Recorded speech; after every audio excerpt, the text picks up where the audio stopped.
Okay masters, మనము ఆ, వెలుతురున్న చోట పరమహంస యోగానంద గారి టీచింగ్స్ మనం చెప్పుకుంటున్నాం కదా. సో మొన్నటిసారి మనం ఎక్కడ ఆపాము?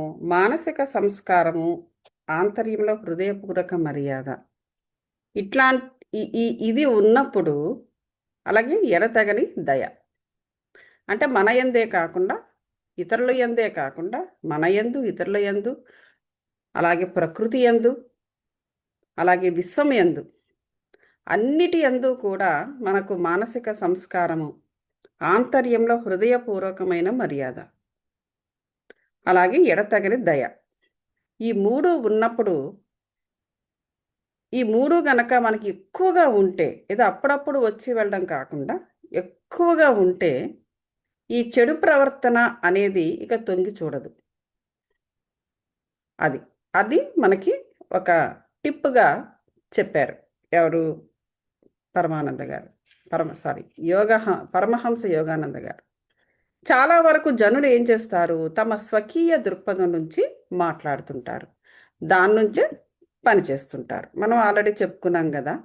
ఎందుకంటే బిలీఫ్ సిస్టమ్స్ అనేవి ఉంటాయి కాబట్టి, ఆ బిలీఫ్ సిస్టమ్స్ నుంచి అదే కరెక్ట్ అనుకుని, అంటే మైండ్, మన బ్రెయిన్ ఏంటంటే ఏదైతే నమ్ముతుందో ఆ నమ్మకం అనేది కూడా ఒక థాటే కదా. ఆ థాట్ దగ్గర సెటిల్ అయిపోతుంది బ్రెయిన్. సో ఎప్పుడైతే సెటిల్ అయిపోయిందో ఇంకొక మరొక థాట్ ఇక అది రానివ్వదు అనమాట. పాత థాట్ ఇంకా కొత్త థాట్ని రానివ్వదు. కొత్త థాట్ని రానివ్వకపోతే మార్పు అనేది సంభవించదు. సో అవతలి వ్యక్తి పక్షాన్ని ఎప్పుడూ కూడా, అందుచేత మనం ఎప్పుడు మన వైపు నుంచే ఆలోచిస్తాం, మన వైపు నుంచే మాట్లాడతాము తప్ప అవతల వ్యక్తి యొక్క పక్షం నుంచి మనము అరుదుగా చూస్తాం. చూడడము ప్రయత్నించడము ఉండదని చెప్పాము, కానీ అరుదు అప్పుడప్పుడు.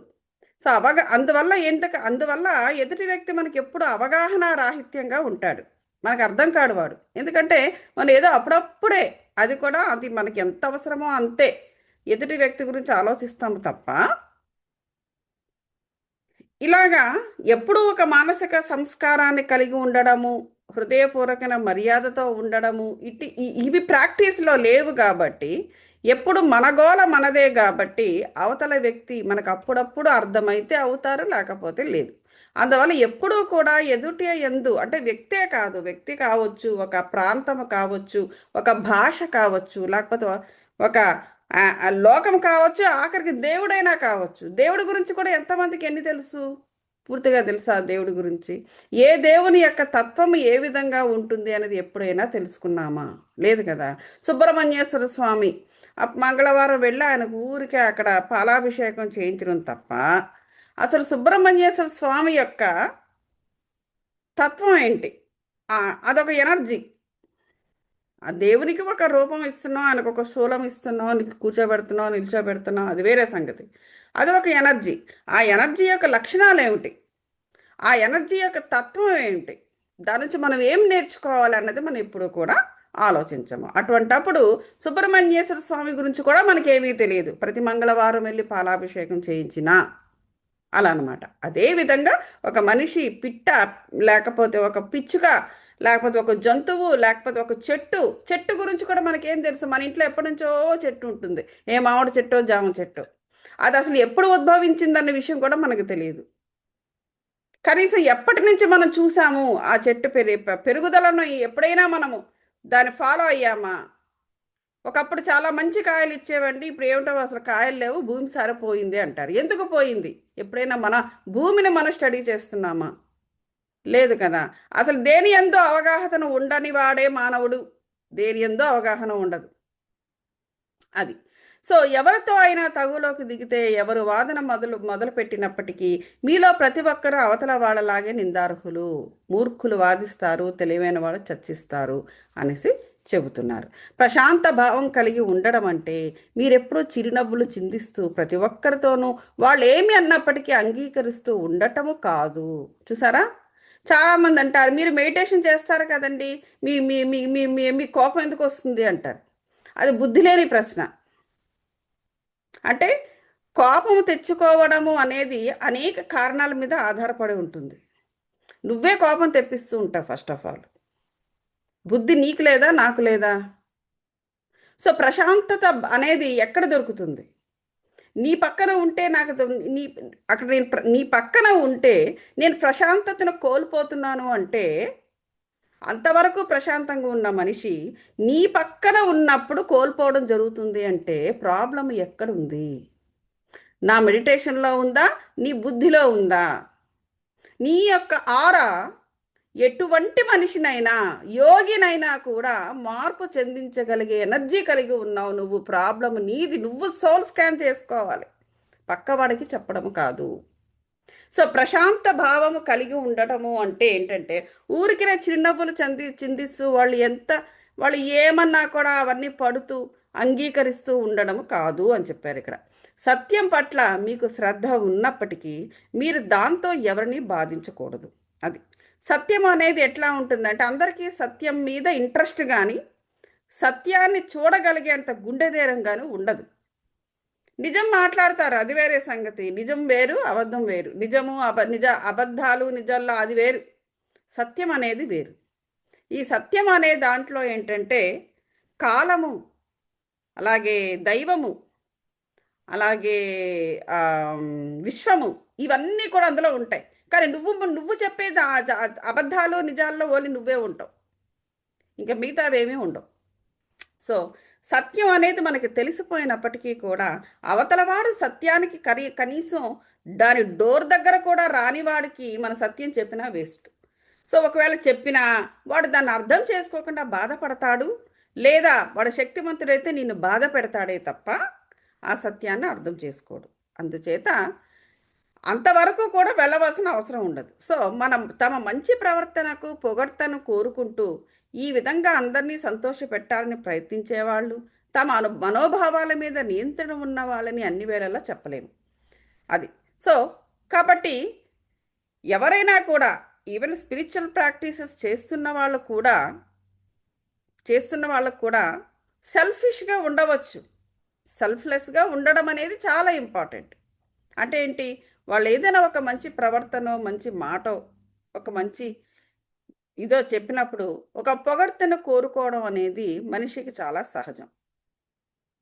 సో అలాగా అది చాలా సహజమే. కానీ దానికి కూడా ఎంత ఉండాలో అంతే ఉండాలి. ఎప్పుడు నన్నే తారీఫ్ చేస్తూ ఉండాలి, నన్నే పొగుడుతూ ఉండాలి, మొత్తం అందరూ నా వెనకాతలే ఉండాలి, నాకే జేజేలు కొట్టాలి అనేటువంటి పొగడ్తలకు, ప్రలోభాలకు, పొగడ్తలకు లొంగి ఆ వ్యక్తి ఉన్నారు అంటే వారందరినీ సంతోష పెట్టాలని ప్రయత్నిస్తున్నారు అని అర్థం. ఎందుకు? వారికి అందరూ కూడా వాళ్ళకి జేజేలు కొట్టడం కావాలి. కాబట్టి అందరి friend is not a friend for you. Everybody's friend is a no friend. అంటే ఎవరికి ఫ్రెండ్ కారు, కానీ అందరికీ ఫ్రెండ్లీగా ఉంటారు. అది ఎందుకు చేస్తున్నారు? వాళ్ళకి మనుషులు కావాలి, క్రౌడ్ కావాలి వాళ్ళకి. ఎందుకు? వాళ్ళు 24 గంటలు కూడా ఎదుటి వారి యొక్క వ్యాలిడేషన్ మీద ఆధారపడి తమని తాము అర్థం చేసుకుంటారు. ఇప్పుడు నిన్ను నువ్వు అర్థం చేసుకోవాలి, నీ సోల్ను నువ్వు అర్థం చేసుకోవాలి అంటే నువ్వు ఏం చేయాలి? నువ్వు లోపలికి ఇన్వాల్వ్ అవ్వాలి, ధ్యానము చేయాలి, నీ సోల్తో కనెక్ట్ అవ్వాలి. నీ సోల్ స్కానింగ్ నీకు నువ్వే చేసుకొని అది చెప్పిన మాట వింటూ నీ ఇంట్యూషన్తో నువ్వు ఉండాలి. కానీ వీళ్ళేం చేస్తున్నారు? బయట ఉంటుంటారు, అక్కడ సోషల్ అరేంజ్మెంట్స్ చేసుకుంటూ ఉంటారు.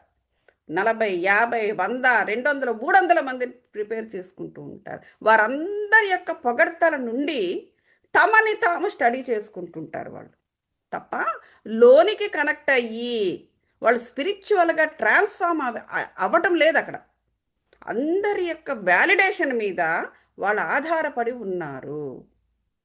సో అందుచేత వారు ఎప్పుడూ కూడా ఎదుటి వాళ్ళని సంతోష పెట్టాలని చూస్తారు, వాళ్ళందరినీ సంతోష పెట్టాలని చూస్తారు.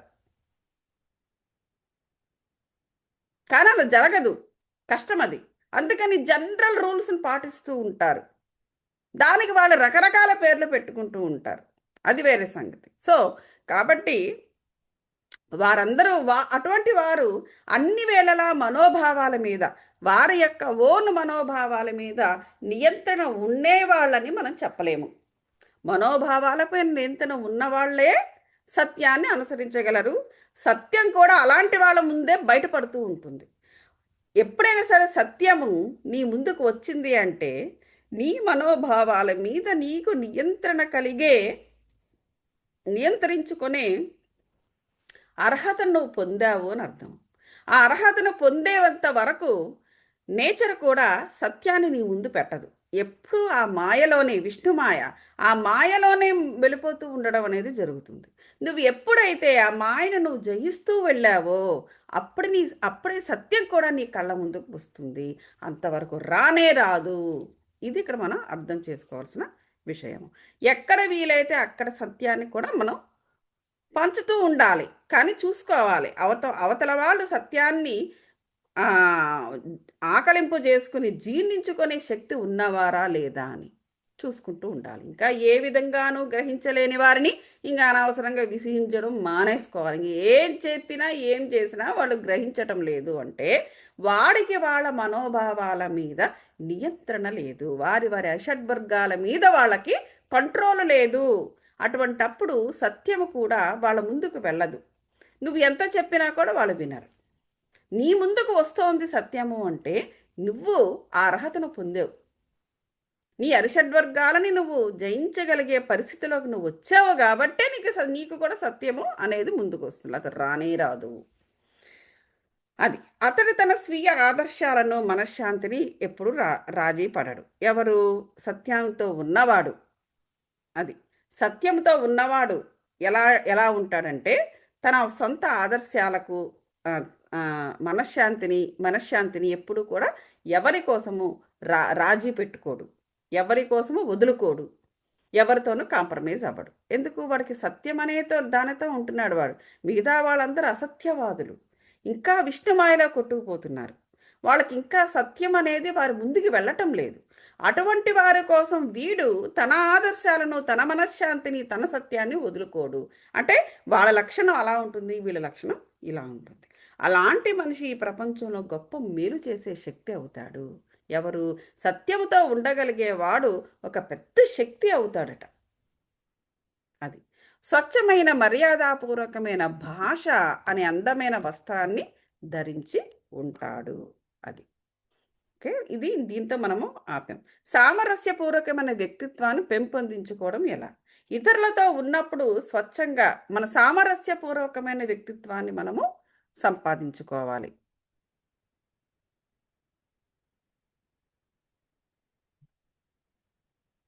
ఇది మనం చెప్పుకున్నట్టున్నాం. ఓకే. ప్రతికూల భావాలను మనం ఎలా జయిస్తాము? మీరు ఏది చేస్తే అదే మీకు తిరిగి వస్తుంది అని చెప్పేసి మనకు ఆల్రెడీ జీసస్ చెప్పారు, అందరు గురువుస్ చెప్తుంటారు. సో కాబట్టి ద్వేషాన్ని గనక మనం అభివృద్ధి చేస్తే ఆ ద్వేషాన్నే మనం పొందుతాం. ప్రతికూల భావాలను ఎలా జయించాలి అంటే ముందు మన భావాలను మనం అర్థం చేసుకోవాలి. సో ఎందుకంటే ఏది మనం ఇస్తే అదే తిరిగి వస్తుంది కాబట్టి మనం ఇవ్వక మనము మన ఆత్మైకంగా మనం ఏదైనా మేలు చేస్తున్నా కూడా అవతల వాళ్ళు ద్వేషాన్ని పంచుతున్నారు అంటే ఆ ద్వేషము మన వరకు రాదు. ఒకవేళ మన ఆరా వరకు ఆ ద్వేష భావాలు అనేవి, అది కూడా ఎనర్జీ కాబట్టి వచ్చి బైండ్ అవుతున్నా మనలో ఉన్న స్పిరిచువల్ శక్తి దానిని రెసిస్ట్ చేసి ఓడించేసి తిరిగి అది ఎక్కడి నుంచి వచ్చిందో అక్కడికే పంపించేస్తుంది. మనలో ఉన్నది దేవుడు. ఆ దేవుడు అనేవాడు ఎప్పుడైతే మేల్కొన్నాడో, దేవుడు అనేవాడు చూడండి, ఏ దేవుడైనా సరే ఈ భూమి మీదకి ఒకసారి వచ్చాడు అంటే చేతిలో ఏదో ఒక ఆయుధం ఉంటూనే ఉంటుంది. ఒక్క దేవుని చూపించండి ఆయుధం లేకుండా. గురువు అనేవాడు ఏ ఆయుధం లేకుండా వస్తాడు. వాడి స్పిరిచువల్ శక్తే వాడికి ఆయుధం. ఎందుకంటే వాడు పిలిస్తే ఈ ఆయుధాలు ఉన్న దేవుళ్ళందరూ వస్తారు కాబట్టి వాడు ఆయుధం పట్టుకోవాల్సిన అవసరం లేదు గురువు. కానీ దేవుడు అనేవాడు భూమి మీదకి వచ్చాడు అంటే ఏదో ఒక ఆయుధం లేకుండా మాత్రము ఉండదు. దాన్ని బట్టి అర్థమవుతుంది కదా, భూమి మీద దేవుడికి ఎగ్నెస్ట్గా ఉండే శక్తులు ఎక్కువ ఉన్నాయి. మరి ఆ దేవుణ్ణి అనుసరించే మన యందు కూడా అలాగే ఉంటారు కదా. సో కాబట్టి మనము దాన్ని రెసిస్ట్ చేయాలంటే ఏమి చేయాలి అంటే మనలో జనరేట్ అయ్యే ప్రతికూల భావాలను మనం జయిస్తూ ఉంటే మనలో స్పిరిచువల్ శక్తి అనేది, స్పిరిచువల్ ఎనర్జీస్ అనేవి మనలో పడుతూ ఉంటాయి. సో ఆ శక్తే అట్నుంచి ద్వేషభావన వస్తూ ఉంటే ఇట్నుంచి ఇదే ఎదుర్కొని వెళ్ళి దాన్నంతా పటాపంచం చేసేస్తుంది. ఇది ఇక్కడ జరిగేది. అది. సో, మనకి గనక కోపం వస్తే ఏం చేస్తారు అంటే, మీకు కొనక కోపం వస్తే తక్షణమే దాని నుండి బయటపడమంటున్నారు. 10-15 అంకెలు లెక్క పెట్టండి. లేదా మీ మనస్సును ఆనందకరమైన ఏదైనా విషయం వైపుకు మళ్ళించండి. ప్రతీకారం తీర్చుకోవాలన్న కోరికను వదిలేయండి. మీరు కోపంగా ఉన్నప్పుడు మీ బుర్ర బాగా వేడెక్కుతుంది. మీ గుండెకు కవాటపు సమస్య వస్తుంది. చూసారా?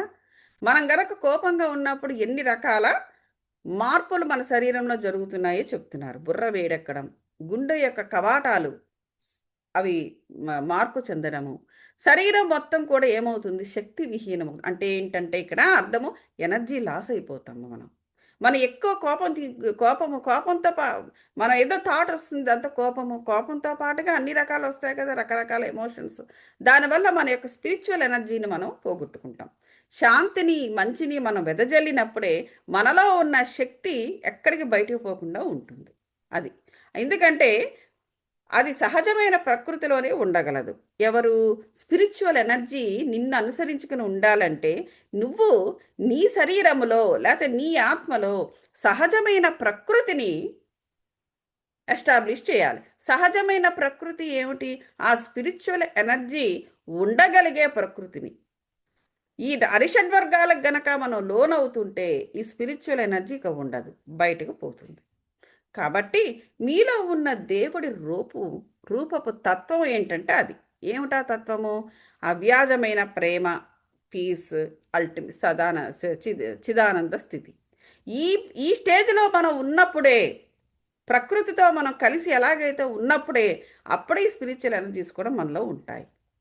అంతే తప్ప ఎదుట మనిషి యొక్క అరిషడ్ వర్గాలతో మన అరిషడ్ వర్గాలను కూడా రెచ్చగొట్టించుకుని మనం కూడా వాళ్ళతో పాటు ఈక్వల్గా డ్యాన్స్ చేస్తూ ఉంటే మనలో ఉన్న స్పిరిచువల్ ఎనర్జీ పారిపోతుందన్నమాట. మీరు అసూయపడ్డప్పుడు విశ్వభ్రాంతి అయిన సైతానుతో కుమ్మక్కవుతారు. అది ఈ విశ్వం కూడా మాయతో బాధపడుతూ ఉంటుంది. ఒక మానవుడే కాదు, దానికే సైతాన్ అని పేరు పెట్టారు కదా.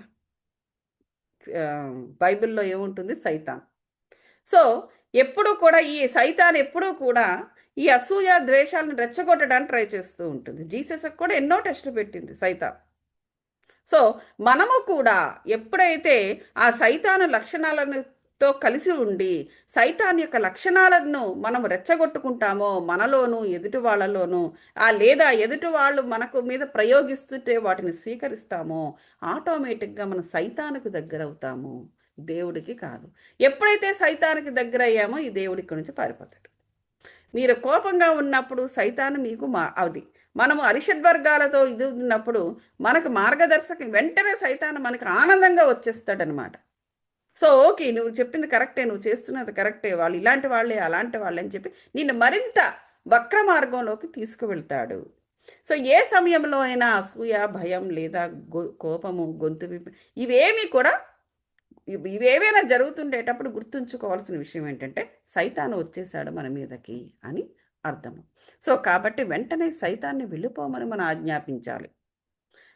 మనస్సుని ఆ ప్రతికూల భావాలకు రక్షణ స్థానంగా ఇస్తున్నంత కాలం ఇది ఏ విధంగా ప్రయత్నిస్తున్నా కూడా చెడును బహిష్కరించలేరు. అది చూసారా? మన మనస్సు నోటితో కేవలము అంటే సరిపోదు, మనస్సును కూడా ప్రతికూల భావాల నుంచి రక్షించుకోవాలి. దాని రక్షణకు ఆ మనస్సుకి అంటే మనస్సుకి మైండ్కి మన రక్షణ కల్పించినంత కాలము ఈ సైతాన్ అనేవాడుని మనము బహిష్కరించలేము. హలో మేడం, నేను ఇప్పుడు మెడిటేషన్లో ఉందండి, మెడిటేషన్కి వస్తారా? ఓకే అండి, నేను మెడిటేషన్లో ఉన్నాను. All right, thank you so much. Yeah. So కాబట్టి మనస్సును ఆ ప్రతికూల భావాలకు మనం రక్షణ స్థానంగా ఇస్తున్నంత కాలము అది. సో కాబట్టి మనం అసూయ, భయము, కోపము ఇలాంటివన్నిటిని కూడా మనం నిర్మూలించుకోవాలి. అవి నిర్మూలించుకున్నప్పుడే సైతాన్ని మనం వదిలేస్తాడు, లేకపోతే వదలడు. అది ఇక్కడ అర్థం చేసుకోవాలి. సో మరి ఈ భావాలను ఎలా వదిలేయాలండి అంటే దేవునితో కనెక్ట్ అవ్వడమే, వేరే ఆలోచనలు తీసుకెళ్ళడమే, ప్రకృతితో అందమైన ప్రకృతి ఫోటోలు చూడడము, లేకపోతే ఊహ. మనకి దేవుడిచ్చిన మహావరము, గొప్ప వరం ఏంటంటే ఊహ. మంచి ఊహలు తెచ్చుకోవడమే, మంచి పుస్తకం చదవడము. మంచి పుస్తకం చదవడం అనేది చాలా గొప్ప సాంప్రదాయం. యాక్చువల్గా ఒకానొక సమయంలో అయితే ఈ గిఫ్ట్లు ఇచ్చి పుచ్చుకోవడాల బదులు పుస్తకాలు ఇచ్చి పుచ్చుకుండేవారు. ఆ పుస్తకాన్ని గిఫ్ట్గా ఇచ్చేవారు, నువ్వు మంచి పుస్తకము చదవండి అని. అది చాలా గొప్ప సాంప్రదాయం మళ్ళీ మామూలైపోయింది. పసుపు కుంకుమ పెట్టడము, పళ్ళు పెట్టడము, దానితో పాటుగా జాకెట్ ముక్క పెట్టినా పెట్టకపోయినా ఒక పుస్తకం ఇచ్చుకోవడం అనేది చాలా ఇంపార్టెంట్ అనమాట. సో కాబట్టి ఆ విధంగా మనము మన మన యొక్క ఆలోచనని, మన యొక్క అలవాట్లని మనమే మార్చుకుంటూ వెళ్ళాలి. సో ఎప్పుడైతే మన ఆలోచనని వేరే వైపుకు మళ్ళించామో ఆటోమేటిక్గా ఈ ఈ కోపము, ఈ భయము, ఈ అసూయ ఇలాంటి ఫియర్స్ అన్నీ కూడా తగ్గిపోతాయి. ఎప్పుడైతే మన స్వర్గాన్ని అలంకరించామో ఈ నరకపు లక్షణాలనేవి తగ్గిపోతాయి. అసూయ ఒక ఆత్మన్యూనతా భావం నుంచి వచ్చి అనుమానంగా, భయంగా కూడా వ్యక్తమవుతుంది. అది అసలు మనకి అసూయ అనేది ఎందుకు పుడుతుందండి అంటే ఆత్మన్యూనతా భావం నుంచి. అంటే నీ ఆత్మ యొక్క న్యూనతాభావం నుంచి ఈ అసూయ అనేది పుడుతుంది. అంటే ఒక విషయం చూడంగానే నీకు బాధ కలిగి నువ్వు అక్కడ బ్లాక్ అయిపోతుంది నీ ఆత్మ. ఆ బ్లాక్ ఎందుకు అవుతుంది? అసూయ అనేది ఎప్పుడైతే దానిని వరించిందో, నీ ఆత్మను వరించిందో, ఆత్మ అక్కడ బ్లాక్ అయిపోతుంది. అంటే దాని యొక్క చైతన్య శక్తిని కోల్పోతుంది. అప్పుడు చైతన్య శక్తిని ఎప్పుడైతే కోల్పోయిందో ఆత్మ భయానికి లోనవుతుంది. అది ఆ భయం అనేది రకరకాల లేయర్స్లో ఫైనల్గా ఒంటి మీదకు కూడా వస్తుందన్నమాట. ఆ విధంగా మనం ప్రతికూల భావాలు ఎందుకు వస్తున్నాయి అనేది ముందు మనము అర్థం చేసుకుంటే వాటిని ఎలా వదిలించుకోవాలో మనకి ఆటోమేటిక్గా తెలుస్తుంది. అది మిమ్మల్ని బాగు చేసుకుంటూ కూడా మీ స్వకీయమైన సుగుణాలలో విశిష్టతలో సురక్షితమైన ఒంటరిగా నిలబడ్డాన్ని నేర్చుకోవాలి. అది ముఖ్యంగా ఏంటంటే ఆధారపడే తత్వాన్ని వదులుకోవాలి ప్రతి మానవులు కూడా. ఎందుకు? మనలోనే ఎన్నో సుగుణాలు ఉన్నాయి, అవి బయటకు తీయాలి. విశిష్టతలో సురక్షితమైన విశిష్టత ఉంది మనలో. సురక్షితంగా మనకు మనమే ఉండగలం. అలా ఉండగల మనలో ఉన్న సుగుణాలు, అలాగే మనలో ఉన్న విశిష్టత, సురక్షితము, ఇవన్నీ కూడా బయటపడాలి అంటే మానవుడు ఒంటరిగా ఉండాలి. నువ్వు ఎప్పుడు చూసినా ఒక పెద్ద 10 మందిలో ఉండి 10 మంది నుంచి నువ్వు ఒక వ్యాలిడేషన్ గురించి నువ్వు ఎదురు చూస్తూ ఉన్నావు అంటే నువ్వు ఆ 10 మంది మీద నువ్వు ఆధారపడి ఉన్నట్టు లెక్క. నువ్వు ఎప్పుడైతే ఆధారపడి ఉన్నావో, నువ్వు ఎప్పుడైతే నువ్వు ఒంటరిగా ఉండడానికి ఇష్టపడటం లేదో, నీలో ఉన్న సుగుణాలు నువ్వు ఎలా తెలుసుకుంటావు? నీ యొక్క విశిష్టతను నువ్వు ఎలా తెలుసుకుంటావు? ఇతరులు మీలో నమ్మకం ఉంచాలనుకుంటే కేవలం మీ మాటలు మాత్రమే ప్రభావం చూపేవి కాదు, కానీ మీరేమిటి, మీ లోపల మీ మనస్సులో ఏ విధంగా భావిస్తున్నారనేది ప్రభావం చూపుతుందని మీరు గుర్తుపెట్టుకోవాలి. అది ఇప్పుడు జనరల్గా ఏంటంటే మనం ఏం మాట్లాడుతున్నామో అది ఒక్కటే ఎదుటివారి మీద పనిచేస్తుంది. ఎదుటి వాళ్ళు కూడా మేం మాట్లాడే ప్రతి ఒక్క మాట అవతల వ్యక్తి వింటున్నది అంటే మా మీద ఆధారపడి ఉన్నది అని వాళ్ళు కూడా అలా భావాలు ఒకరికొకరు ఎక్స్చేంజ్ చేసుకుంటూ ఉంటారు. కానీ అక్కడ ఏం జరుగుతూ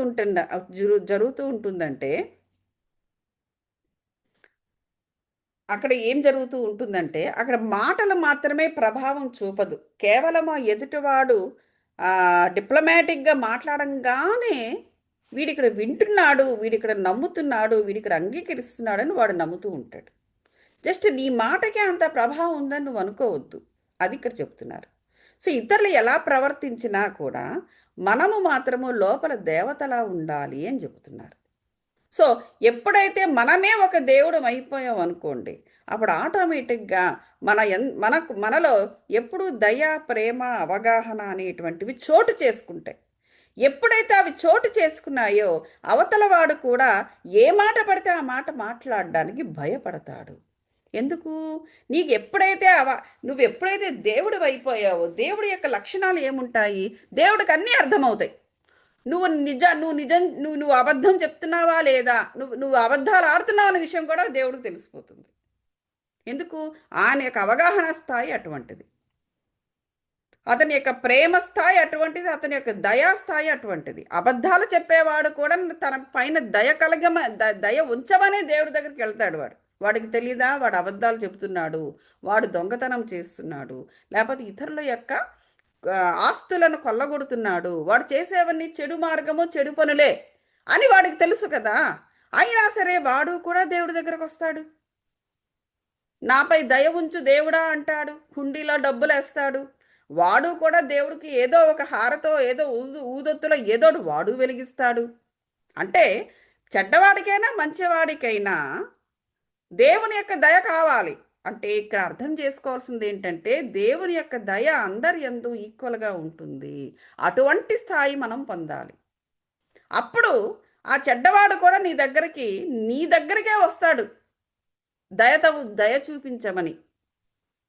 అలాగే నీకు హాని చెయ్యాలన్నా కూడా వాడు అందరికీ హాని చేస్తాడు కానీ దేవుడికి చెయ్యడు. దేవుడి దగ్గర మొక్కుతాడు వాడు. ఎందుకు అందరికీ హాని చేసిన వాడు దేవుడికి ఎందుకు హాని చేయడు? దేవుడికి అవగాహన స్థాయి ఎక్కువ ఉంది కాబట్టి వీడు ఏ వేషాలు వేసినా దేవుడికి అర్థమైపోతుంది కాబట్టి వీడికి భయం. ఆ భయం నీ యందు వాడికి లేదు కాబట్టి వాడు నీ యందు చెడుగా ప్రవర్తిస్తాడు. అందుచేత నువ్వే లోపల ఒక దేవుడు అయిపోయావనుకో, నీ అవగాహన స్థాయిని ఆ స్థాయికి పెంచుకున్నావనుకో, అప్పుడు కనీసము ఏ మాట పడితే ఆ మాట మాట్లాడడానికి కూడా వాడు భయపడతాడు. అందుచేత ఈ దయా ప్రేమ అవగాహన అనేదే నీకు రక్షణ. చుట్టూ కూడా ఒక 100 మందిని 24 గంటలు పెట్టుకుని వాళ్ళ యొక్క వ్యాలిడేషన్ మీద ఆధారపడి ఉండడము నిజమైన సురక్షితము కాదు, నిజమైన రక్షణ కాదు. నువ్వు దేవుడిగా మారిపోవడమే నీకు రక్షణ. ఎవరైనా కోపంలో మీ దగ్గరికి వస్తే మీ మీద మీరు పూర్తి నియంత్రణ కలిగి ఉండండి. అది ఎవరైనా సరే కోపం మీద వచ్చారనుకోండి, మీ మీద మీరు నియంత్రణ కలిగి ఉండాలి. నేను నా నిగ్రహాన్ని కోల్పోను, అతని చిత్తవృత్తి మారేదాకా నేను ప్రశాంతతనే వ్యక్తం చేస్తూ ఉంటాను. నువ్వు ఎప్పుడైతే ప్రశాంతత అనేది దేవుని యొక్క ఒక లక్షణం, ఎప్పుడైతే ఆ లక్షణముతోటి దేవుడిని నిలబెట్టుకున్నావో ఇంకా వాడే మారాలి, వాడే మారతాడు. ఇంకా మన ప్రియతములు మన సహనాన్ని ఓర్పు పట్టగలిగిన దానికన్నా ఎక్కువగా పరీక్షిస్తే మనం ఒక నిశ్శబ్దమైన చోటుకు వెళ్ళిపోవాలి. తలుపు గడియ వేసి కొంచెం శారీరక వ్యాయామాన్ని అభ్యసించి ఈ విధమైన రీతిలో మనల్ని మనం శాంతపరచుకోవాలి. అది చెబుతున్నారు. అది సో ఒక విధమైన గాఢమైన ప్రశాంతత, నిశ్చయమైన నమ్మిక తన పైకి వచ్చేదాకా దేవుడు తనని విన్నాడని జవాబిచ్చాడని అనుభూతి పొందే వరకు దీని దివ్య సంకల్పం చేయాలి. అది సో ఒక ప్రశాంతమైన ప్రదేశానికి వెళ్ళిపోయి అప్పుడు మనం అక్కడ మనం ఊహించాల్సినది ఏంటంటే ఒక విధమైన గాఢమైన ప్రశాంతత, నిశ్చయమైన నమ్మకము తన పైకి వచ్చేదాకా దేవుడు తనని విన్నాడని జవాబు ఇచ్చాడనే అనుభూతిని పొందుతూ ఒక దివ్య సంకల్పంతో దివ్య సంకల్పాల వైపు మన మైండ్ వెళ్ళిపోవాల్సిందే తప్ప అవతల వాడు వచ్చి తిడుతున్నాడు కదా అని వాడి తిట్లకు మనం గురవ్వకూడదు, అసలు యాక్సెప్ట్ చెయ్యకూడదు. అది అలా ఎప్పుడైతే నువ్వు యాక్సెప్ట్ చెయ్యలేదో వాడు జనరేట్ చేసిన చెడు ఎనర్జీ వాడికే తిరిగి వెళ్ళిపోతుంది. అది సో ఉద్రేకాలను నియంత్రించుకోమని చెప్పే బోధనలు ఒక విద్యార్థి ఇలా చెబుతూ ఉంటే ఒక ప్రశ్న వేశాడంట యోగానంద గారికి. మీరు ఉద్రేకాలను తగ్గించుకో, కోపం పడకు, అది ఇది అని చెప్తున్నారు కదా, మరి ఇటువంటి బోధనలు ఆ మనిషికి ప్రమాదకరం కాదా? అసలు ఏ కోపము ప్రదర్శించకుండా మీరు చెప్పినట్టు చేస్తే అవతలవాడు ఊరుకుంటాడా? ఆల్రెడీ వాడు యుద్ధానికి రెడీ అయ్యి వచ్చాడు బ్యాటిల్ ఫీల్డ్లోకి. సో మరి ఆ వాడితో ప్రతిఘటించకుండా ఉంటే మరి ప్రమాదకరం కాదా అని ఒక విద్యార్థి ప్రశ్నించాడట. ఇప్పుడు దాని సమాధానం ఏం చెప్తున్నారంటే, చాలామంది మనస్తత్వవేత్తలు అణుచుకోవడం అన్నది మానసికమైన తప్పుడు సర్దుబాటుకు, శారీరకమైన అనారోగ్యాలకు కూడా దారితీస్తాయని ప్రకటిస్తున్నారు అనేసి అన్నాడంట విద్యార్థి. ఇప్పుడు చాలామంది వాళ్ళ లోపల మానసికంగా వచ్చిన ఆ ఘర్షణని బలవంతంగా అణుచుకోవడం వల్ల శారీరకంగా అనారోగ్యాన్ని కూడా పొందుతున్నారు కదా, మరి అవతల వాడు కత్తి పట్టుకుని వచ్చినా కూడా నువ్వు ప్రశాంతంగా ఉండు అంటున్నావు, మరి అది ప్రమాదకరం కాదా అని అడిగాడంట. అప్పుడు పరమహంస యోగానంద గారు ఇలా సమాధానం ఇచ్చారు. మీరేదో కావాలని కోరుతూ దాన్ని సంపాదించడానికి ఆచరణాత్మకంగా ఏమీ చేయకుండా ఆ ఆలోచననే అంటి పెట్టుకొని అణుచుకోవడం హానికరం. అది తేడా చెప్పారు చూడండి. తేడా ఏంటంటే మనం మన యొక్క భావాలను అణుచుకోవడం వల్ల జబ్బులు వస్తాయి కదా, అనారోగ్యం పాలవుతారు. అంటే మనం కమ్యూనికేట్ చేయకుండా బలవంతంగా ఆపితే విశుద్ధి చక్రము అన్బ్యాలెన్స్ అవుతుంది.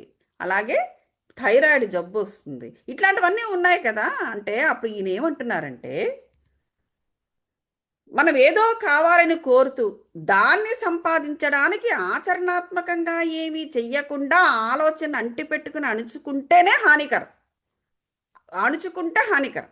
ఓర్పుగా చెడ్డ ఆలోచనను మంచి వాటితో భర్తీ చేస్తూ తప్పు పనులను మంచి వాటితో మారుస్తూ మనోనిగ్రహాన్ని అభ్యసించడం హానికరం కాదు. నేను చెప్పినది రెండవది చెప్పానే తప్ప మొదటిది కాదు అన్నారు. అంటే ఇక్కడ ఏంటంటే మనము ఏదో చెయ్యాలని కోరుకుంటాం, లేదా ఏదో ఒక మాట చెప్పాలని చూస్తూ ఉంటాం. ఆ మాట అందరూ ఆచరణలో పెట్టగలిగే మాట. సో ఎక్కడ ఏది చెప్పాలో అది చెప్పకుండా అవతల వాళ్ళు ఏమైనా ఫీల్ అవుతారేమో, లేకపోతే వీళ్ళు ఏమైనా నోరేసుకుని పడిపోతారేమో అని ఎదుటివాడి మీద ఆధారపడి, వాళ్ళ భావాల మీద ఆధారపడి వీళ్ళ భావాలని చెప్పాల్సిన చోట చెప్పవలసిన విషయము చెప్పకుండా నువ్వు అణుచుకుంటే అప్పుడు నీకు జబ్బు వస్తున్నదే హానికరం. అంతేగాని ఒక చెడ్డవాడు తన నెగిటివ్ ఎనర్జీని నీ మీదకు ఉసుగొలుపుతున్నప్పుడు నువ్వు ఓర్పుగా నీకు కూడా వచ్చే రియాక్షన్స్ని మంచి వాటితో భర్తీ చేయడము, తప్పు పనులను మంచి వాటితో మార్చడము, మనోనిగ్రహాన్ని అభ్యసించడము అది తప్పు కాదు, అది మేలే చేస్తుంది అన్నారు. దానికి దీనికి ఇది డిఫరెన్స్ అని చెప్పారు. పాపం మీద మనస్సు లగ్నం చేసేవాళ్ళు తమకు హాని చేసుకుంటారు. అది ఇప్పుడు ఇంకా చెప్తున్నారు. ఏమిటి? కొంతమంది పాపాలు చేస్తారు. పాపం చేయడం తప్పే ఉంది, బ్రతకడానికి అది కూడా ఒక మార్గం అని నమ్మేవాళ్ళు చాలామంది ఉన్నారు. ఎందుకంటే అక్కడ కూడా డబ్బు వస్తుంది. సో పాపం మీద మనసు లగ్నం చేసేవాళ్ళు తమకి తామే హాని చేసుకుంటారు. తమ మనస్సులను జ్ఞానముతోనూ తమ జీవితాలను నిర్మాణాత్మకమైన కార్యక్రమాలతోనూ నింపుకున్న వ్యక్తులు తలవంపులు తెచ్చే బాధల నుంచి తప్పించుకుంటారు. చూసారా ఆ రెండిటికి డిఫరెన్స్. పాపం మీద మనసు లగ్నం చేసేవాళ్ళు వాళ్ళకప్పుడు వచ్చే డబ్బు కానీ పరపతి కానీ అది టెంపరీ, ఫైనల్గా వాళ్ళకి అది హాని చేస్తుంది. అలా కాకుండా తమ మనస్సుల్ని జ్ఞానముతో నింపుకొని తమ జీవితాలని నిర్మాణాత్మకమైన కార్యక్రమాల మీద పెడుతూ ఆ విధంగా ఉన్న వ్యక్తులు తలవంపులు తెచ్చే బాధల నుంచి కూడా తప్పించుకుంటారు. అదే పాపాత్ములు తలవంపులు తెచ్చే బాధల నుంచి వాళ్ళు తప్పించుకోలేరు. వాళ్ళు ఈరోజు కాకపోయినా రేపైనా వాళ్ళకి పనిష్మెంట్ ఉంటుంది. అది వీళ్ళు కష్టాలు అనుభవిస్తారేమో, కానీ వీళ్ళు వాటి నుంచి తప్పించుకుంటారు. వీళ్ళు తప్పించుకోలేరు, వాళ్ళైతే తప్పించుకుంటారు. ఇది రెండింటికి డిఫరెన్సు అని చెప్పారు. కోపం తీరని కోరికల నుంచే పుడుతుంది. కోపం అనేది ఎప్పుడు వస్తుంది? తీరని కోరికల నుంచే పుడుతుంది. ఎవరు చెప్పారు? యుక్తేశ్వర్ గారు చెప్పారు. యుక్తేశ్వర్ గారు ఎవరండి? పరమహంస యోగానంద గారి యొక్క గురువు. నేను ఇతరుల నుంచి ఏమీ ఆశించను, కాబట్టి వాళ్ళ పనులు నా కోరికలకు వ్యతిరేకంగా ఉండజాలవు. అది మనం ఎప్పుడైనా సరే, ఇప్పుడు మనం ఏమైనా చేద్దాం అనుకుంటే అవతలవాడు వచ్చి అడ్డం పడుతున్నాడు అని మనం బాధపడుతూ ఉంటాం. ఎందుకు బాధపడుతున్నాం? మనము ఎంతో కొంత అవతల వాడి నుంచి మనం ఆశిస్తున్నాము కాబట్టి, ఏదో ఒకటి అవతల వాడు మనకి హెల్ప్ చేయాలనో, అవతల వాడు మనల్ని అర్థం చేసుకోవాలనో, అవతల వాడు మనల్ని ఎప్రిషియేట్ చేయాలనో ఏదో ఒక చిన్న ఎక్స్పెక్టేషన్ అవతల వాడి నుంచి ఉంది. సో అందువల్ల వాడు ఏదైనా దానికి వ్యతిరేకంగా చేస్తే నువ్వు బాధపడుతున్నావు. కాబట్టి మనం చేసే పనులు ఎలా ఉండాలంటే వాళ్ళ కోరికలకి వ్యతిరేకంగా ఉండాలి. అంటే ఏంటి? వాళ్ళ కోరికలు ఏంటి? నువ్వు ఏదైనా యాక్టివ్గా ఉంటే నిన్ను ఆపడం, లేకపోతే నువ్వేదైనా మంచి పని చేస్తున్నావు అంటే దానికి వ్యతిరేకంగా వెళ్ళడం, వ్యతిరేక దిశలో వచ్చి నీకు అక్కడ టఫ్ టైం ఇవ్వడం. ఇట్లాంటి పనులు వాళ్ళకి కోరికలు అలా పుడుతూ ఉంటాయి. ఎందుకు? వాళ్ళ లోపల ఉన్న మలినాన్ని బట్టి వాళ్ళకి అటువంటి కోరికలు పుడితే అది నీ ఎందే కాదు, అందరి ఎందు అలాగే ఉంటారు. కానీ మన వరకు వచ్చినప్పుడు నాకే ఇలా చేస్తున్నారు అనేటువంటి భావనతో మనము ఉంటూ ఉంటాము. నిజానికి అది కాదు. నిజానికి వాళ్ళ కోరికలు ఎట్లా ఉంటాయంటే వాళ్ళందరి యందు అలాగే ఉంటారు. కానీ మన వరకు వచ్చేసరికి నాకే వీళ్ళు ఇలా చేస్తున్నారు అని మనం బాధపడుతూ ఉంటాం. That is wrong. వాళ్ళ ప్రతి వారి యందు ప్రతి ఒక్క చోట వారు అలాగే ఉంటారు. ఎందుకు? లోపల వాళ్ళ సోల్ అక్కడ మలినమై ఉన్నది. వాళ్ళలో ఉన్న సూక్ష్మ కణాలు మలినమై ఉన్నవి. సో అందుచేత మన పర్సనల్గా తీసుకోకూడదు ఎప్పుడూ కూడా. ఎప్పుడైతే మనం పర్సనల్గా తీసుకున్నావో వారి మలినాన్ని నువ్వు అక్కడ యాక్సెప్ట్ చేసినట్టే లెక్క. ఎప్పుడైతే నువ్వు యాక్సెప్ట్ చేసావో ఆ నెగిటివ్ ఎనర్జీ నిన్ను ఆ, నిన్ను తన కంట్రోల్లోకి తీసుకుంటుంది. అప్పుడు నీ యొక్క స్పిరిచువల్ ఎనర్జీ డ్రైన్ అయిపోతుంది. చాలామంది కంటే అందరూ చేసే తప్పుడు పనే ఇది. ఓ పొద్దున్నుంచి రాత్రి దాకా కూడా మెడిటేషన్లు చేయడము, సత్సంగాల్లో ఉండడము, సజ్జన సాంగత్యాలు చేయడం, ఎక్కడో ఏదో చిన్న జరగగానే అప్సెట్ అయిపోవడం, మొత్తం ఇది పోవడం, ఆ నెగిటివిటీకి గురైపోవడము, ఓ 2 రోజులు బెడ్ ఎక్కేయడం. సో ఎక్కడ జరుగుతుంది ఈ తేడా? ఎందుకు జరుగుతుంది అని తేడా ఎందుకు వస్తుంది అనేది మనం ఆలోచించాలి. సో అదే ఇక్కడ పరమహంస యోగానంద గారు చెబుతున్నారు. కాబట్టి ఇక్కడికి మనం ఆపుదాం మాస్టర్స్ ఈవేళ. ఆపి ఇప్పుడు మనము మెడిటేషన్ చేద్దాం. ఓకేనా? ఇప్పుడు అర్థమైంది కదా మనం ఎక్కడ తప్పు చేస్తున్నాము. అందరూ కూడా తప్పు చేసేది ఇదే. సో ఇప్పుడు శత్రువులో కూడా భగవంతుడిని ఎందుకు చూడమని చెబుతున్నారు? చూడాల్సిన పరిస్థితి ఎందుకు ఏర్పడుతుంది అంటే వాడిలో నువ్వు భగవంతుడిని చూడకుండా వాడిలో ఉన్న మలినాన్ని నువ్వు చూసావు అనుకో, నీకు అక్కడ ఏం జరుగుతుందంటే నీలో ఉన్న స్పిరిచువల్ ఎనర్జీ పోతుంది. ఎందుకు? ఎంతో కొంత నువ్వు రియాక్ట్ అయిపోతున్నావు అక్కడ. ఎంతో కొంత అక్కడ రియాక్ట్ అయిపోతున్నావు. ఎప్పుడైతే నువ్వు రియాక్ట్ అయ్యావో నీలోని సుగుణాలన్నీ పోతాయి. నీలో ఉన్న సువర్చలమైన ఎనర్జీస్ అన్నీ పోతాయి. పొద్దుటి నుంచి రాత్రి వరకు నువ్వు చేసి ఏమిటి లాభం? మెడిటేషన్ ఆ కాస్మిక్ ఎనర్జీ అంతా తీసుకుని ఏమిటి లాభం? దాన్ని సేవ్ చేసుకోవడము, సరిగ్గా వినియోగించడం రానప్పుడు. అదే పరమహంస యోగానంద గారు చెబుతున్నారు. సో కాబట్టి శత్రువు పట్ల కూడా, శత్రువులో కూడా భగవంతుని చూడండి అంటే అక్కడేదో వాడికి లొంగిపోమ్మని కాదు, వాడు చేసే ప్రతి పని నువ్వు ఎక్స్క్యూజ్ చేసి మని కాదు అక్కడ. ఎందుకంటే నువ్వు వాడి ఆత్మ భగవత్తర్పణం అయ్యేటువంటి భావనతో నువ్వు ఉన్నప్పుడు నీలో ఉన్న ప్రకృతి అక్కడ మెయింటైన్ అవుతుంది. అది పరమహంస యోగానంద గారు ఇక్కడ చెబుతున్నారు. ఇతరులతో ఐకమత్యంగా ఉండటము ఎంత సులువో మీరు అప్పుడు తెలుసుకుంటారు. ఎప్పుడైతే మనము ఆ విధమైన భావనతో ఎదుటి వారితో మనము మూవ్ అవుతుంటామో అప్పుడు ఆటోమేటిక్గా ఏంటంటే వాళ్ళని హ్యాండిల్ చేయడం కూడా ఈజీ అవుతుంది. వారితో కలిసిమెలిసి పనిచేయడం కూడా ఈజీ అవుతుంది. ఐకమత్యంగా ఉంటూ మనం ఎన్నో విషయాలు నేర్చుకోవడం కూడా జరుగుతుంది. ఎందుకు? వాడి మరణాన్ని నువ్వు టచ్ చేయనంత వరకు, నువ్వు వాడి మరణాన్ని టచ్ చేసావు అంటే నీకే నష్టము అని చెప్తున్నాను ఇక్కడ. ఎందుకు? ఇదంతా కూడా ఆ విద్యార్థి ఆ ప్రశ్న వేయడం వల్ల ఆ విద్యార్థికి ఇవన్నీ చెబుతున్నారు. ఓకే. సో తర్వాత నెక్స్ట్ మాటల కన్నా కొన్నిసార్లు ఆలోచన అనేవి చాలా ప్రభావితమైనవి. మానవ మనస్సే ఉన్న ప్రసరణా యంత్రాల్లో కల్లా అమిత శక్తివంతమైనది. అది మనం ఎప్పుడు చెప్పుకుంటుంటాం. మనకి ఎన్నో ఉన్నది కదా, ఈ శరీరం ఉంది, ఎమోషన్ ఉంది, ఎవరిని చాలా ఉన్నాయి కదా మనకు. ఈ ఎనర్జీ ఉంది, అది ఉంది, ఇది ఉంది. ఎన్నిట్లో కూడా మనకు చాలా అవన్నీ కూడా ప్రసరణ యంత్రాలు. ఈ పంచేంద్రియాలు, ఎక్స్ట్రా సెన్సరీ ఆర్గాన్స్, అలాగే ఇదేంటది ఈ థర్డ్ ఐ, ఇవన్నీ కూడా మనకి ప్రసరణ యంత్రాలు. మనకిను విశ్వానికి లేకపోతే లోకానికి అనుకోండి, లేదా ప్రకృతికి మధ్య ఉన్న ఒక ట్రాన్స్మిషన్ ఎనర్జీస్, ఇవన్నీ ట్రాన్స్మిషన్ సిగ్నల్స్. వీటన్నిటికన్నా కూడా మనసు అనేది చాలా బలమైనది. అది ఒక ప్రసరణమైన అమిత శక్తివంతమైన ప్రసరణ యంత్రం. సో నిరంతరం కూడా మనం ఆ మనస్సుని ప్రేమతో కూడిన సానుకూల ఆలోచనల్లోనే మనం ఉంచాలే తప్ప ప్రతికూలమైన వాటిలో దాన్ని వాడకూడదు. వాడితే మనకి ప్రమాదము. అది ఇక్కడ చెబుతున్నారు.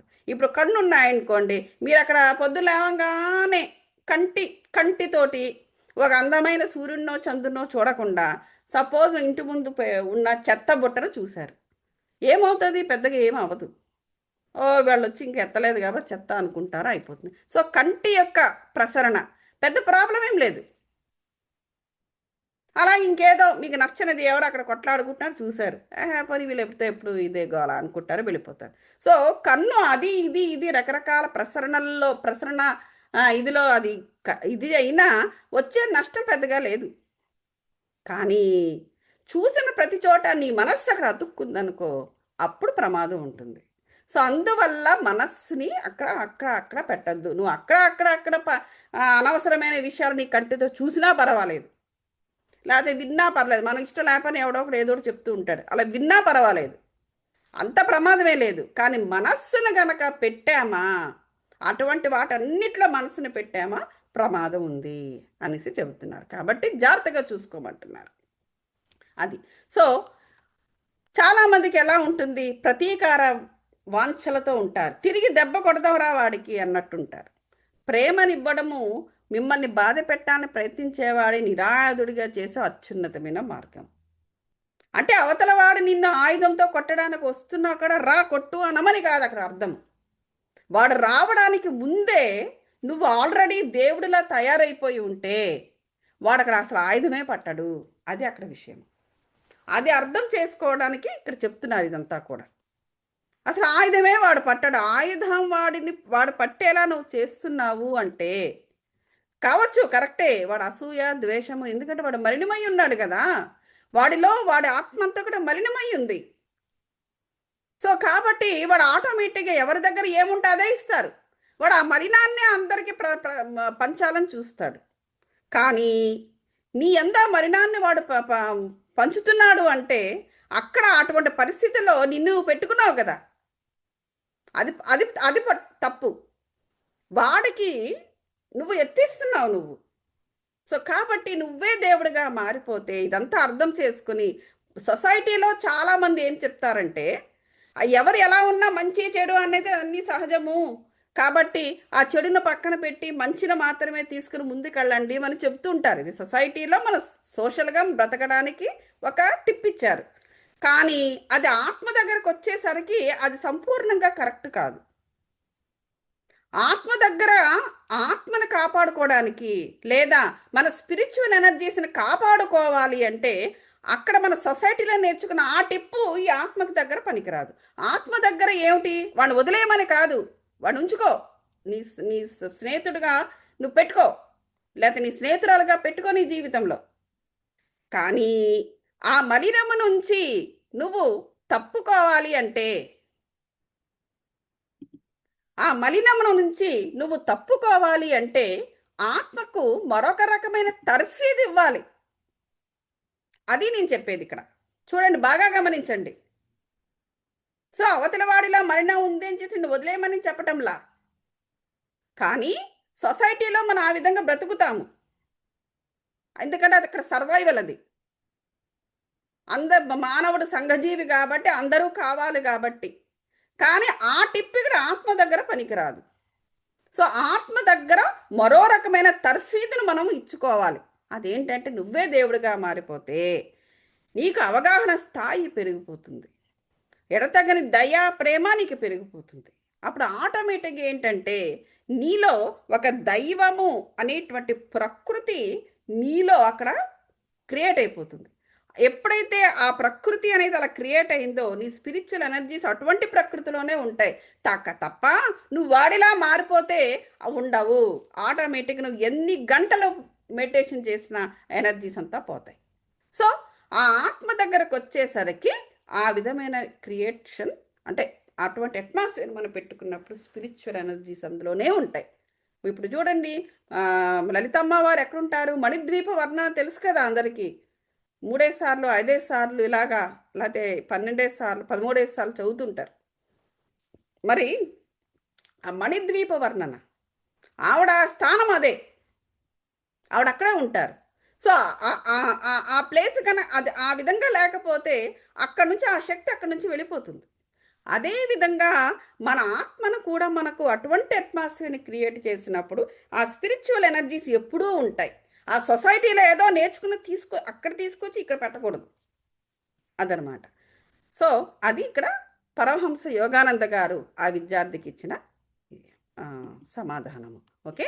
సో కాబట్టి ఇక్కడ ఫలితాల గురించి చూడకూడదు, మీ ప్రేమ తిరస్కారం పొందినప్పటికీ కూడా, ఇప్పుడు మనం ఎంతో ప్రేమిస్తున్నామండి, వాళ్ళకి ఎంతో చేశామండి మేము, అయినా సరే వాళ్ళకి ఏమాత్రం కృతజ్ఞత లేదండి మా ఎందని చాలామంది బాధపడుతూ ఉంటారు.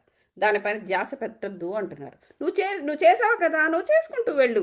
దాని నుంచి నువ్వు, అబ్బా నేను ఇంత బాగా చేశాను నేను, లేకపోతే వారి జీవితానికి నేను ఈ లెవెల్ నుంచి ఆ లెవెల్ తీసుకెళ్ళాను, నేను చాలా బాగా చేశానని నీ పని నుంచి వచ్చే సంతృప్తి ఉంటుంది చూడు, అదొక్కటే నీది.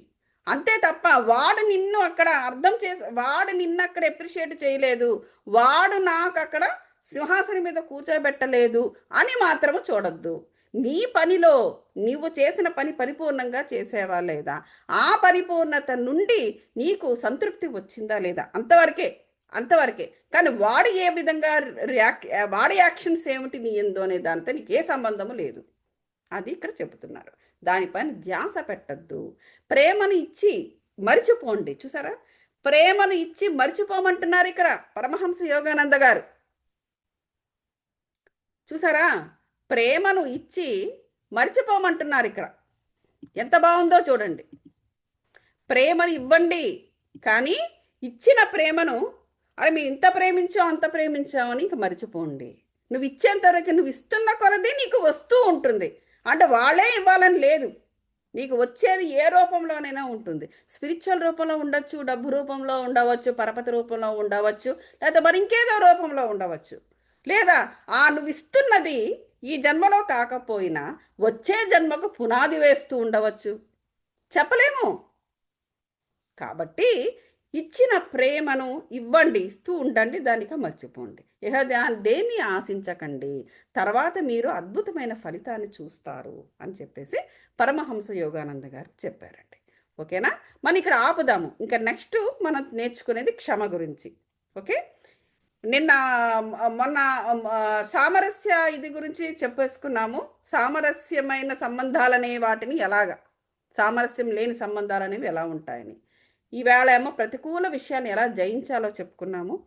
మనం నెక్స్ట్ వీక్ ఇదే సమయానికి కలుసుకుని క్షమ గురించి మనం మాట్లాడుకుందాం. ఓకేనా, ఇప్పుడు మనం మెడిటేషన్ చేద్దాం మాస్టర్స్. అందరూ కూడా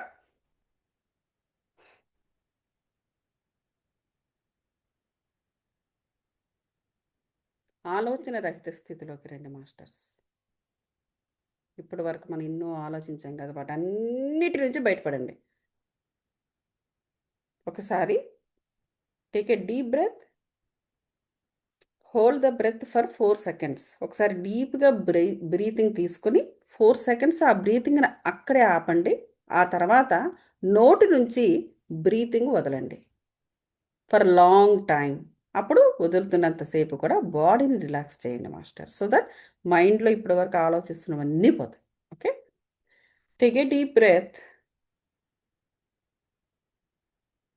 hold the breath 1 2 3 4.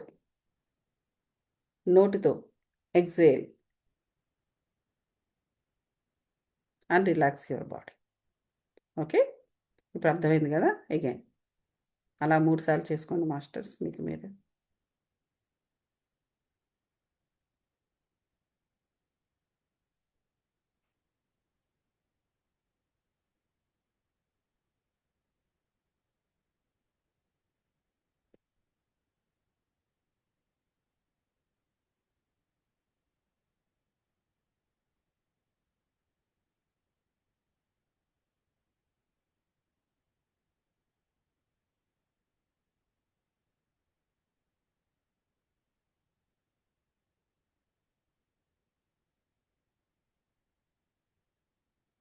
Okay masters, ఆలోచన రహిత స్థితిలో ఉంటూ బ్రీతింగ్ ఆనాపానాసతి చేద్దాము. 2 చేతులు కూడా క్లాస్ప్ చేసుకొని, 2 కాళ్ళు కూడా క్రిస్ క్రాస్ చేసుకొని చూడండి మాస్టర్స్. కాస్మిక్ పాజిటివ్ డివైన్ ఎనర్జీని యాక్సెస్ చేయుచున్నాం మాస్టర్స్. అలాగే పౌర్ణమి ఎనర్జీస్ని కూడా యాక్సెస్ చేయుచున్నాము. అనేక డివైన్ గురు శక్తి, డివైన్ ఏంజలిక్ శక్తి, డివైన్ సోల్స్ యొక్క శక్తిని కూడా మనము పూర్తిగా యాక్సెస్ చేయుచున్నాం మాస్టర్స్. మన ఆరా నుండి 7 శరీరాలు కూడా ఈ ఎనర్జీస్తో నిక్షిప్తమై ఉన్నవి. ఎక్కడెక్కడ నెగిటివ్ ఎనర్జీస్ ఉన్న వాటన్నిటిని బయటకు పారద్రోలబడినది. అలా బయటికి వెళ్ళిపోయిన నెగిటివ్ ఎనర్జీస్పై పాజిటివ్ డివైన్ ఎనర్జీస్ దాడి చేసి వాటిని కంప్లీట్గా డిస్ట్రాయ్ చేసినవి, లేదా నెగిటివ్ ఆస్పెక్ట్స్ని కంప్లీట్గా డిస్ట్రాయ్ చేసిన మాస్టర్స్. ఆ విధంగా ఆ ఎనర్జీస్ పునీతమై ప్రకృతిలో కలిసిపోయింది.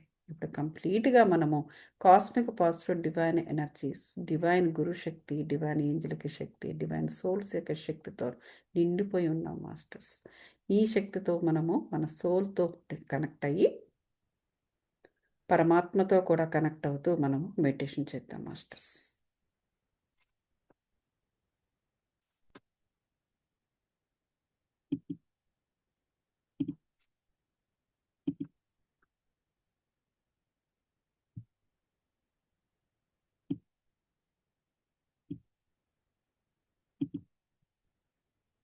మ్యూజిక్ రాకపోతే నాకు చెప్పండి. Narayana Hare Narayana Srimannarayana Lakshmi Narayana Narayana Hare Narayana Srimannarayana Lakshmi Narayana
Last 30 seconds, masters.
Okay masters, high energies నుండి నార్మల్ స్టేట్ ఆఫ్ మైండ్కి రావడానికి నెమ్మదిగా ట్రై చేయండి మాస్టర్స్.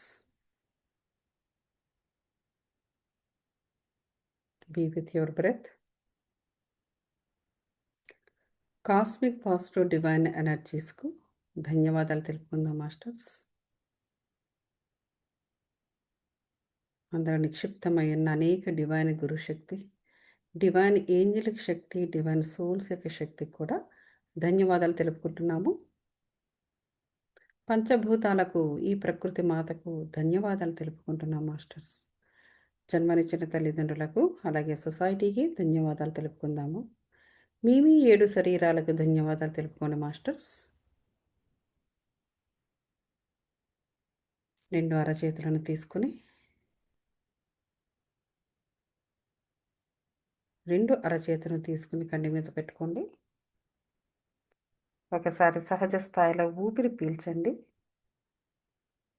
నెమ్మదిగా ఊపిరి వదులుతూ 5, 4, 3, 2, 1, 0. నెమ్మదిగా 2 కళ్ళు కూడా ఓపెన్ చేసి 2 అరచేతులను నవ్వుతూ చూసుకోండి మాస్టర్స్. ఓకే మాస్టర్స్, ఏదైనా ప్రశ్న ఉంటే నన్ను అడగవచ్చు. సో ఈవేళ మనము చాలా చక్కటి టాపిక్ ఇవాళ చెప్పుకున్నాము. తప్పకుండా అసలు ఈ ఈ పరమహంస యోగానంద గారు ఈ సొసైటీలో ఈ రోజుకి కూడా మనం ఎదుర్కొంటున్న ప్రశ్నలు ఇవన్నీ కూడా. అంటే ఆనాటి ప్రజలు కూడా అప్పటి నుంచి ఇప్పటిదాకా అదే అదే అదే నడుస్తుంది. అసలు మానవుని యొక్క పరిణితి అనేది లో తేడా ఏం లేదు. అది నేను అక్కడ చెప్పదలుచుకునేది. ఆనాడు ఎలాగైతే ఉన్నదో ఇప్పుడు కూడా ఆత్మ యొక్క పరిణితి అలాగే ఉంది. దీని నుంచి నెక్స్ట్ లెవెల్కి వెళ్ళడానికి వాళ్ళకి ఎంత కష్టమైందో మనకి అదే కష్టం అవుతుంది ఇక్కడ. అది మనం అర్థం చేసుకోవాలి. ఎందుకంటే అది ఎప్పటి విషయము, ఇప్పటికీ మనకు ఆ ప్రశ్నలు వదలలేదు. అంటే సపోజ్ ఒకసారి అర్థం చేసుకోండి, ఒకవేళ మన ఆత్మలు ఆల్రెడీ అప్పుడు కూడా పుట్టి ఉన్నాయేమో, మరి ఆనాడు మన స్పిరిచువల్గా ఉన్నామో లేదో తెలియదు. ఫర్ ఎగ్జాంపుల్ అందులో ఉన్నామనే అనుకుందాం. అప్పటి నుంచి కూడా ఆ ప్రశ్నలు ఇప్పటికీ కూడా వదలలేదని చెప్పుకోవచ్చు. ఇన్ కేసు మనం అప్పటికీ కూడా పుట్టి ఉండి ఆనాడు ఆయన మనం అనుసరిస్తూ ఉన్నప్పటికీ ఈరోజు ఆయన లేకపోయినా కూడా మన ఆత్మలు అదే స్థాయిలో ఉన్నాయనుకు చెప్పుకోవచ్చు. అంటే ఎన్ని మధ్యలో ఎంత కాల పరిమితి ఉందో చూడండి.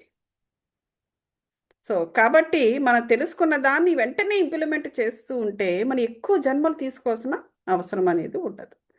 ఓకే మాస్టర్స్, మళ్ళీ మనం నెక్స్ట్ వీక్ ఇదే సమయానికి కలుద్దాం. Thank you so much. ఏ ప్రశ్న లేకపోతే మనం ఇక్కడ సైన్ ఆఫ్ అవుదాం. Thank you.